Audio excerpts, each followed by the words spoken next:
안녕하십니까. 올해 5월은요, 국내외에서 정말 많은 분들이 광주를 찾아주시고 계십니다. 5.18을 기억하고 기념하기 위해서인데요.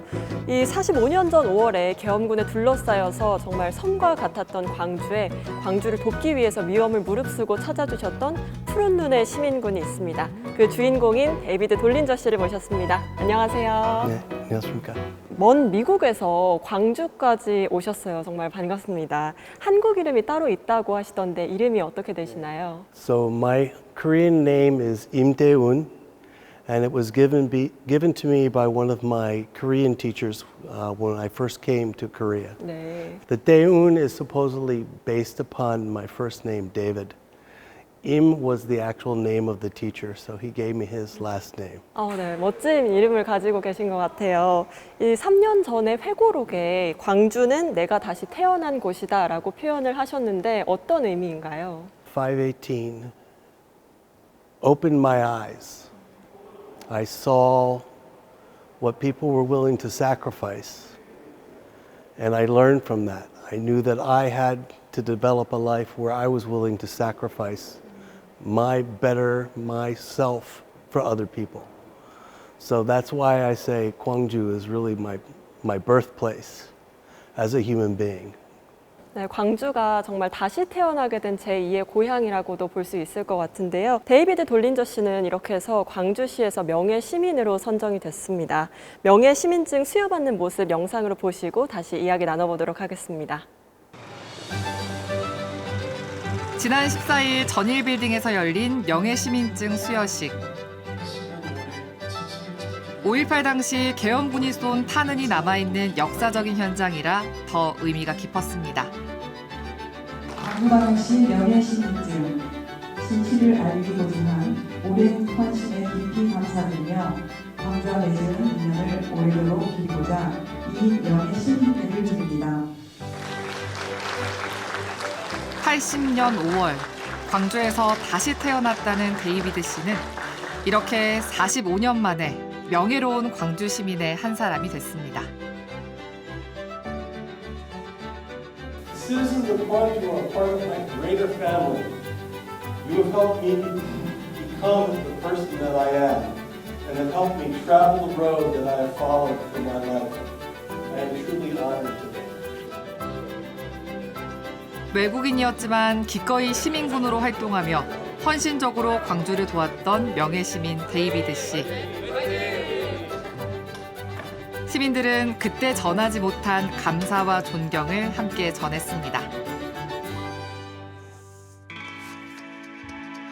행사가 열리던 날 전일빌딩에서는 데이비드 씨를 비롯한 푸른 눈의 목격자들의 증언을 다룬 특별한 전시회도 개막했습니다. 네, 이번 전시는 1980년 당시 광주에 거주하셨던 외국인 분들이 광주 항쟁을 경험하고 목격한 내용을 기록으로 담은 책을 바탕으로 재구성된 전시이고요. 데이비드 돌린저님은 20대의 평범한 청년이었습니다. 다만 외국인이었을 뿐이죠. 평범한 사람으로서 어떻게 항쟁에 참여하고 그의 인생이 변화였는지 이번 전시를 통해서 확인해 보시기 바랍니다. 외국인의 시선을 통해 보여주는 5.18의 진실은 한결 묵직하고 깊이 있게 사람들에게 전해지며 광주 정신을 새롭게 되새기는 계기가 되고 있습니다. 이렇게 광주 시민이 되셨어요. 소감이 어떠세요? During 518, multiple people, including Yoon Sung-hwan, told me that I was a citizen because of what I did. Now to be recognized by the city, by the people of Gwangju in total, it's an amazing honor that I never expected, and hopefully I can live up to that citizenship. 네, 광주에 대한 애정이 깊이 느껴지는 그런 말씀이셨던 것 같은데요. 20대 청년 시절에 사실 좀 익숙하지 않은 나라이기도 한데 어떤 계기로 한국에 오게 되셨나요? When I graduated from college, I had no idea what I wanted to do. I knew I wanted to help people, that I wanted to use my education. So one of the options was to join the Peace Corps. But I didn't want to teach English. I wanted to use my science background. And there was a program that was available in the spring of 1978 for tuberculosis and Hansen's disease workers in Korea. And so that's what I applied for. I had no idea other than where Korea was on a map, nothing. I could find no books in libraries about Korea. 네, 그렇게 아무것도 모르는 상태에서도 한국행을 선택하신 게 참 대단합니다. 영암에 거주를 하셨잖아요. 광주가 아니라 어떻게 5.18을 목격하게 되셨는지 또 그리고 계엄군과 관련해서 가장 기억에 남는 장면이 있으신지 궁금합니다. Actually, I was going to a wedding just south of Gwangju that weekend. Right? I went to the wedding. The wedding was on Saturday. Everything that was beautiful. We woke up Sunday morning hearing about martial law being declared. And of course, I had to go back to work for Monday, so I left the wedding. And at the bus terminal, I couldn't get a bus out because of curfew. So I had to stay in Gwangju that night. And walking towards the area downtown where we usually stayed, I met Tim Warnberg, another Peace Corps volunteer. And as we walked, we saw soldiers in the alleyways, the side streets. One of the things that caught me the most that Sunday was when Halaboji came running over to Tim and I and wanted to know if we'd known what happened. And Tim told him we did. And he said, this is something that cannot be allowed to occur. Right? We, as the citizens of Gwangju, must stand up. We cannot allow ourselves to be brutally beaten and beaten down. So that was my first sort of touch with 518. 저라면 계엄군을 마주쳤을 때 정말 놀라기도 하고 겁에 질렸을 것 같은데 이 광주로 다시 돌아오셨잖아요. 그럼에도 불구하고 그게 이제 5월 21일, 즉 오늘이었는데요. 계엄군이 그날 또 시민에게 집단 발포를 하게 됩니다. 시내에 들어와서 어떤 상황이었나요? I can't say that I was actually scared or afraid because the citizens of Gwangju embraced me as I came in. But as I was walking into Gwangju, I saw people in buses and trucks going out to spread the word that the citizens were fighting back against the martial law troops and the airborne troops. But as I started to get closer to downtown is when I first heard a helicopter overhead. And I was staring at the helicopter, trying to see what was going on. Everyone around me was running for cover, was looking for some place to hide. And when I looked up at that helicopter, I actually saw someone leaning out of the helicopter with a gun and could see them shooting down towards what I thought was the area where the provincial government buildings were. So as soon as, seconds after I was looking up and seeing, people grabbed me and dragged me off the street, telling me I had to be crazy to stay out and watch this because the helicopters had been firing on people for part of that day. We went to the Christian hospital and the emergency room.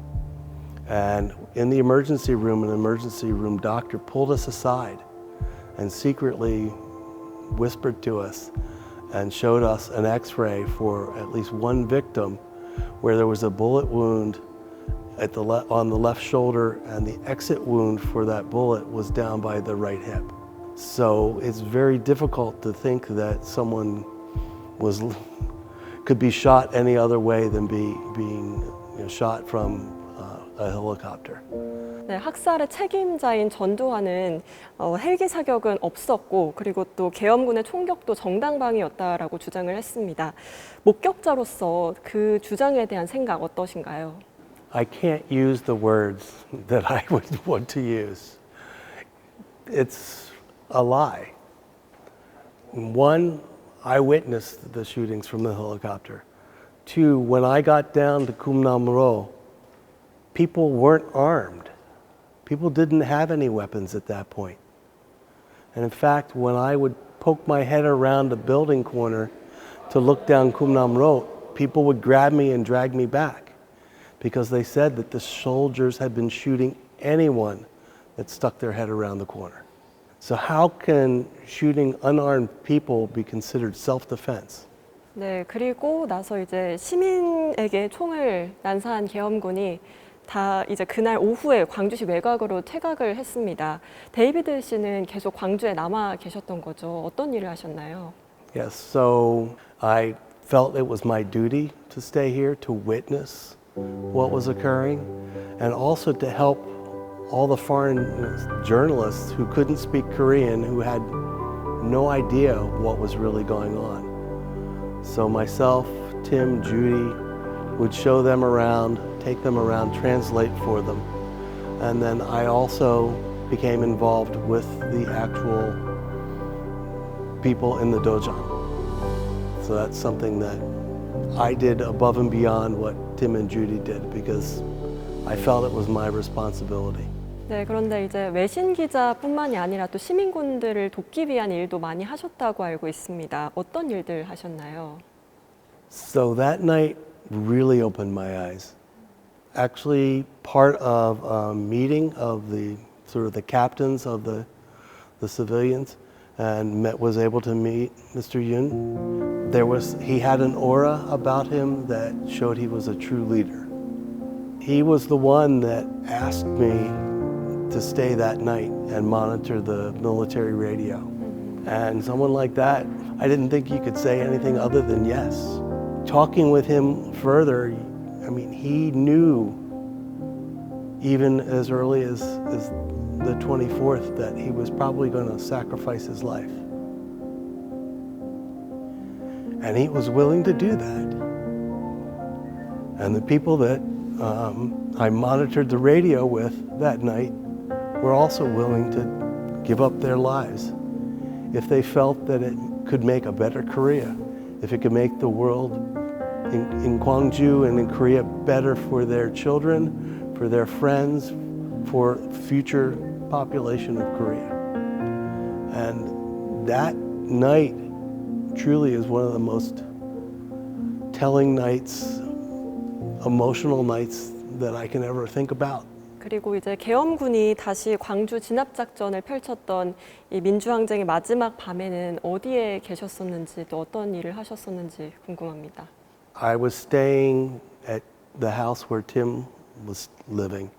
That was near the Gwangju train station. And we were awoken around 3:30 in the morning. A woman actually saying that the martial law troops were coming back in. Everyone please come to the provincial office buildings if you can. At that point, there was a heated discussion between myself and Tim because I felt that we should actually go. That perhaps we could help make sure that there wasn't as much bloodshed as there ended up being. But I was held back and pretty much not allowed to leave to go.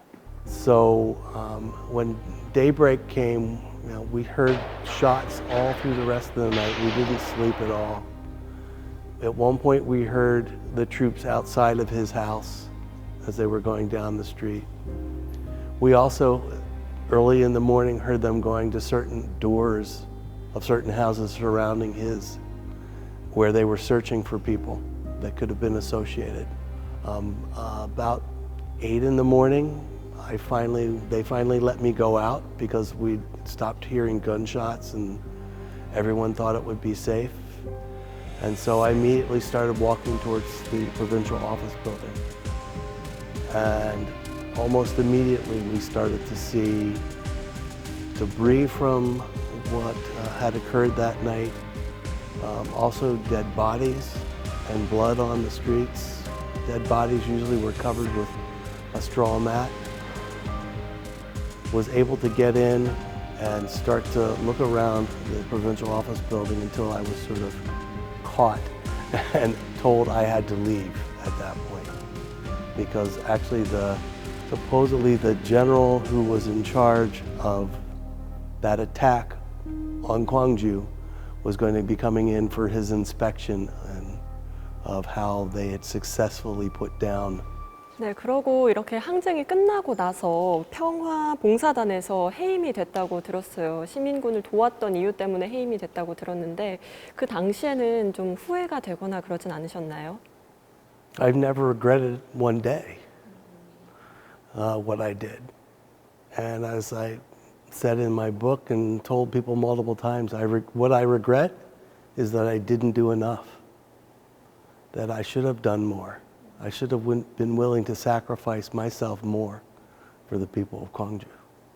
네, 그런 마음이 참 멋있게 느껴지기도 하고 대단하게 느껴지는데요. 미국에 돌아가서도 5.18의 진실을 알리기 위해서 노력을 많이 하셨다고요. I initially went back in July of 81 to go to graduate school and get my PhD. But that was luckily in the city of Philadelphia where the Quakers have their headquarters. And the Quakers actually had a very strong group of people working on human rights in Korea. And so I immediately became involved in that because I wanted to make sure, one, the truth of 518 came out, but also that I could keep helping the Koreans.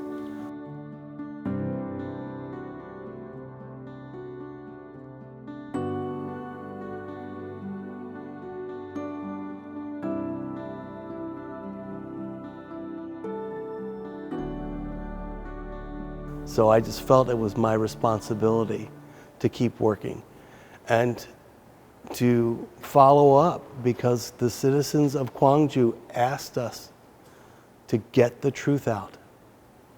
And so I felt that it was something I had to keep doing. 네, 어떻게 보면 5월 정신이 지금까지 이어지고 있다라고 볼 수 있을 것 같아요. 80년 5월 광주가 지금을 살아가는 우리에게 주는 교훈은 뭐가 있을까요? The message left is don't be afraid to stand up for what you know is right. You have to be willing to give up, to also make sure that everyone is taken care of. In today's society, have become very focused on ourselves, and we need to lose that. We need to start to focus on everyone again, all of those around us. That's how we're going to have a better society, how we'll have better countries, is by having that kind of focus. How can I, as an individual, have impact on others? 네, 오늘 함께 해주셔서 감사합니다. 네, 고맙습니다. 네, 이제 광주 명예 시민이 된 데이비드 돌린저 씨, 푸른 눈의 시민군이라고도 불렸는데요. 80년 5월 광주가 남긴 우리에게 주는 메시지는 함께 사는 법을 배울 수 있다고 하셨습니다. 더불어 함께 더 나은 세상 그리고 더 따뜻한 세상을 만들자는 5월 광주 정신을 되새기면서 오늘 남도 이맘때는 여기서 인사드리도록 하겠습니다.